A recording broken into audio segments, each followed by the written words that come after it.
On a quiet night, a corrupt policeman named Zwick assigns his underling, Miller, to break into a safe. At that time Miller was working with one of his best friends, Kevin. Zwick then gave them the floor plan of the safe. Then they immediately headed to the location. When they got there, Miller then opened the door very quickly with the help of a particular tool he owned. They then measured and drilled the wall according to the plan given by Zwick. After drilling and opening the safe, they finally got the money from inside the safe, but unfortunately there was a motion sensor that had been placed by the owner, so their actions were detected and known by the police. Kevin looks very panicked, thinking that they will be caught. He is worried about his sister who will live alone if he goes to jail. Elsewhere, Zwick, who had received a report of a theft, said that he would check it out immediately, despite the fact that he was the mastermind of all this. When he arrived at the crime scene, Zwick got out of his car and shot his own car. Shortly thereafter, Kevin came out and Zwick just shot him without saying anything. When Kevin was dead, he put the gun next to Kevin's body. He did all this so that his fellow policemen would not find out his act and slander Kevin for attacking him. A few moments later, Miller came out and looked very angry at Zwick for betraying him. Nevertheless, Zwick didn't seem to care and was still going to arrest Miller for the theft he did and threatened to kill his daughter and wife if he tried to resist. In the end, Miller couldn't do anything. As the story goes, 10 years have passed. Miller had just been released from prison, and on the day of his release, his old friend, Frank, was waiting outside the prison to pick him up. Frank offers Miller to work with him as a locksmith, but Miller is still hesitant to work again considering he just got out of prison. A short while later, Frank and Miller arrived at Frank's home, which also served as the lock repair shop where he worked. Frank then prepared everything Miller needed, including a car that Miller could drive to work. Because of his gratitude to Frank for being so kind to him, Miller finally accepted Frank's offer to work as a locksmith. Miller indeed has skills in breaking into doors and safes, but for now he will only use his skills for a legal job. Miller then called his wife, whom he had left behind for 10 years as he was imprisoned. He invited his wife as well as his daughter to meet at a local cafe. A little while later, Miller met his wife and daughter, Lindsay, who was now grown up, and her mother told him to order a drink and go play for a while so she and Miller could chat. Miller then asked how his wife was doing and apologized for all his actions, and his wife, Beth, said that she had forgiven him and she would also give him a chance to be closer to their daughter, and Miller was very happy for the chance given by Beth and he promised to use it to his best. Beth then said that she didn't want to live with Miller for the time being, and Miller said that it didn't matter to him as long as their relationship remained on good terms. Back at the workshop, while having a small talk, Miller told Frank that he had met his daughter and wife, and Frank was very happy about that, knowing that even though Miller was in jail, his wife and daughter were still willing to accept him back. Frank also advised Miller not to repeat his previous mistakes and that he should make his family his top priority. The next day, Miller, who was sleeping, was suddenly woken up by Frank and he told him to go somewhere as he just received the order from a customer. Miller then began working on repairing the locks of a luxury housing estate. After finishing his work, a man approached him. That man was a wealthy businessman named Garrett, who owned the property. Apparently, he was very interested in Miller, who was well known for his skills as a locksmith, and he intended to use his services to install locks in all his housing. So, of course, Miller was willing and accepted the job, as long as it was legal. Later, he then leaves and, when he arrives at the workshop, he finds a woman waiting for him. The woman is Kevin's sister. However, Miller, who had not seen her for 10 years, could not recognize her. The woman then told him that she was Kevin's sister and introduced herself as April. April then tells him that she currently needs a lot of money, so she asks Miller to do a job for her. Indeed, Miller is willing to do anything for April because he feels responsible for the death of her brother, Kevin. April then told Miller to steal money from her boss's house, but Miller turned it down. He would do anything for April as long as he didn't do anything against the law, because he didn't want to repeat his previous mistakes. When April heard that, she became quite angry that Miller didn't comply with her wishes. Then she left right away. It turned out that Frank heard their conversation. Frank told Miller not to do April's request, but Miller said that he was in a dilemma whether to help her or not. The next day, on his way to work, a policeman came up to Miller. The policeman asked Miller to stop his car.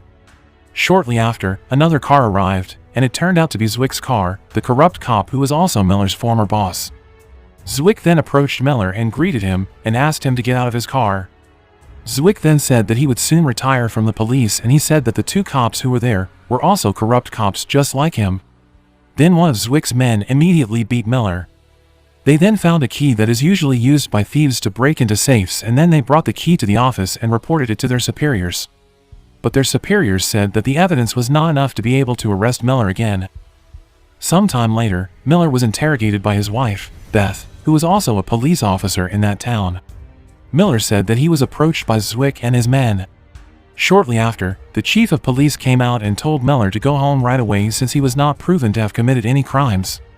When he arrived at the repair shop, Frank again warned him to be cautious, and Miller said that he would never go back to his past. Back to the police station. A farewell event for Zwick's retirement is being held at the station. Zwick then says that the police must remain enthusiastic about their duties in his farewell speech. Afterwards, Zwick told Beth to go to his room. Zwick asked Beth to replace his position as head of the section, and Zwick deliberately appointed Beth to fill the position so that he could manage Beth, despite his retirement. But Beth was a little hesitant to accept the offer, because she felt she was not fit to fill the position. But in the end, with some persuasion from Zwick and his two men, Beth finally agreed to Zwick's request. We return to Miller, who was in the middle of honing his door unlocking skills. Then he gets a call from Beth, who asks him to pick up Lindsay, their daughter, as she is busy with work today. Gladly, Miller agrees to do so, because then he has the opportunity to be with his daughter again. Miller then waited for Lindsay at her school, and soon Lindsay came out of class and they rushed home. They then went to the park to eat together. It seems that Lindsay really feels the love of her father. Before she went home, Miller invited Lindsay to stop by his workshop, and there he taught his daughter how to open the lock. After giving a little explanation, Lindsay finally managed to do it. In the evening, Miller and Lindsay went to Beth's workplace at the police station. Beth was very grateful to Miller for making time for Lindsay, and then Miller said that he was very happy to be with his daughter. Then they parted ways and went home. When he arrived at the workshop, he found that April was waiting for him. April said that the boss where she worked was a bad person. After Kevin died, she didn't know what to do, so she decided to become a comfort woman. Then she showed the wounds on her body that were caused by her boss, and she said that she couldn't quit her job because she was constantly threatened, so she asked Miller to steal some money from her boss, which she would use to run away and live in another city. Upon hearing April's story, Miller finally agreed to commit the theft. He said that this was his last, and after getting the money, he asked April not to bother him anymore. April then agreed to Miller's request. After that, April showed Miller the location where her boss lived. She said that tonight her boss would hold a party, and she asked Miller to do the job later in the night. At the police station, Beth, who is now the head of the department, was looking at the files of the prostitutes that had yet to be resolved. She began to think that the previous head of department, Zwick, was not really doing his job properly. In the evening, the party at April's boss's house starts, and April joins the party too. Shortly after, Miller arrives, wearing a mask. After taking a look around, he quickly infiltrated the house, and with his skills as a locksmith, naturally he was able to easily break into the house. It turned out that Zwick was also at the party. He was currently working as an assistant to April's boss. Zwick accidentally saw a suspicious gesture from an unknown person, so he immediately went to check it out. At the back of the house, Miller had broken into the main room where the money was. He managed to get in there after a while, and then he opened the bag which contained the amount of money. Shortly after, Zwick came up to him and a fight broke out between them. After much fighting, Miller finally pointed a gun at Zwick, but he didn't shoot him. He hurried away from there, and Zwick accidentally found a bag of keys that Miller used to use, so he was sure that the perpetrator was Miller. As he was trying to get out of the house, the guards noticed Miller's actions, and he pretended to have April as his hostage. Once he felt that the situation was safe enough, he jumped the wall and eventually escaped. April's boss, who turned out to be Garrett, was furious to see Zwick let the thief escape. He then ordered Zwick to find the thief and bring the money back. Upon arriving at the workshop, Miller hid the money in the safe, and then he called April, but unfortunately April didn't answer his call. The next day, Miller went to April's house and found it to be a complete mess when he went inside. He thought that April might have been kidnapped by someone. In another place, Beth apparently had a guest. The woman is April's work friend.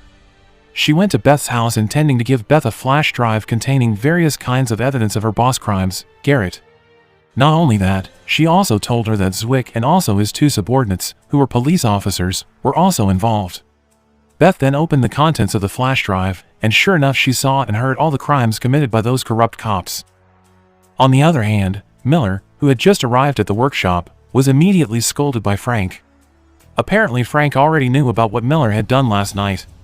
He said that Miller had done a very stupid thing, and Miller then said that he had to do it to free April from her boss. Frank then told Miller to finish all this as soon as possible, and if the money had been given to April, he asked Miller to immediately stay away from her, and he obeyed Frank's words. At her office, Beth, who was already holding the flash drive evidence, intended to give it to her superiors. A police officer, one of Zwick's men, was suspicious of Beth, and then he asked what Beth was carrying, and Beth said that she was carrying irregular and not too important crime evidence. In his office, the chief of the police, who had heard and seen all the evidence, then said that they would wait for the right time to catch all the criminals. Then he put the evidence file into his desk drawer. In the evening, Miller returned to Garrett's residence. He intended to find out where April was. However, Garrett said that he had no idea where she was, and there was no need for him to keep her. Out of nowhere, Garrett hits Miller with a billiard stick and a fight ensues.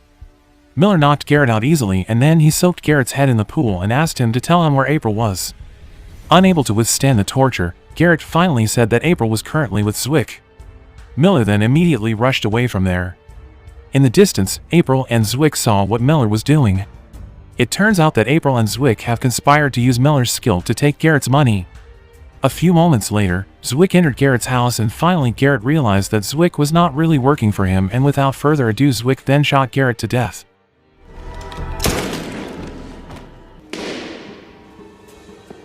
As Miller arrives at the garage, Frank keeps advising him to stop doing what he's doing. Shortly thereafter, Beth and Lindsay came to the workshop, and Miller then told his wife that Zwick and some corrupt cops in her office were bad people, and Beth said that she already knew everything and she also had the evidence. Beth also knew what Miller had done, so she asked him to give her the money he stole, which she would later use as an additional evidence, and to secure the money, Miller finally gave the money to her, and then Beth left while Lindsay stayed at the workshop, playing with Frank. At the police station, two corrupt cops were in their superior room. They intend to find the flash drive, the evidence of their crime, in their boss's desk drawer. Elsewhere, Zwick and April have just arrived at a hotel, and suddenly he gets a call from his men. His men said that they are currently under the threat, as Beth and their superiors already know all their crimes. They have voice recordings and images in the flash disk. However, they have now managed to get the flash disk back. Zwick was furious and told his men to kill Miller as soon as possible and take the money that he thought was still in Miller's hands. At the workshop, Miller then got a call from April, and she told Miller to run away immediately, but unfortunately, it was too late. Those corrupt cops came and immediately attacked him. He was shot right in the leg. Frank also tried to fight back by shooting them. Finally, Frank managed to shoot one of them, but unfortunately, Frank also had to be shot dead. The man then took Miller's daughter hostage and made her as collateral if Miller did not hand over the money to him. He then immediately rushed away and took Lindsay with him. Elsewhere, Beth, who had received the report of the shootout at Frank's lock repair shop, immediately turned her car around. Shortly after, Beth arrives and asks where her daughter is. Miller then said that Lindsay was taken, but he promised to save her. A few moments later, Zwick called him and asked for the money back if he wanted his daughter to be safe. Later on, Zwick's men came to meet Zwick and took Lindsay with them. Lindsay was then taken into April's room, and they had the little girl handcuffed inside. April was upset with Zwick for involving a child in this matter. The story continues to a place where Zwick and Miller promised to meet. When Miller arrived, Zwick immediately asked where the money was, and Miller said if the money was in the car, he would give it to him if he released his daughter. But Zwick continued to insist on the money first and told Miller to drop his gun. In the end, Miller was forced to throw his gun and also hand over the money. At the hotel, the corrupt policeman came out to look for April. After calling her several times, she didn't answer his calls, and it seemed that she had already left. Meanwhile, Lindsay was trying to open her handcuffs by using the skill her father had taught her, and in the end, she managed to open the handcuffs. A moment later, Beth arrives at the hotel and she sneaks in to rescue her daughter. Shortly after, Lindsay runs out to escape and the corrupt cop finds it out. He then immediately chases her, and Beth happens to see her daughter and she immediately shoots the corrupt cop to death. Meanwhile, Miller and Zwick are still arguing, despite the fact that Zwick has gotten his money. Zwick intended to kill Miller, but suddenly from the other side, April came and shot Zwick. That's right, Miller.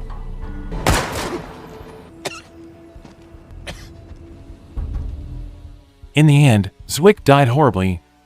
April seems to be still upset with Miller as she still doesn't accept her brother's death.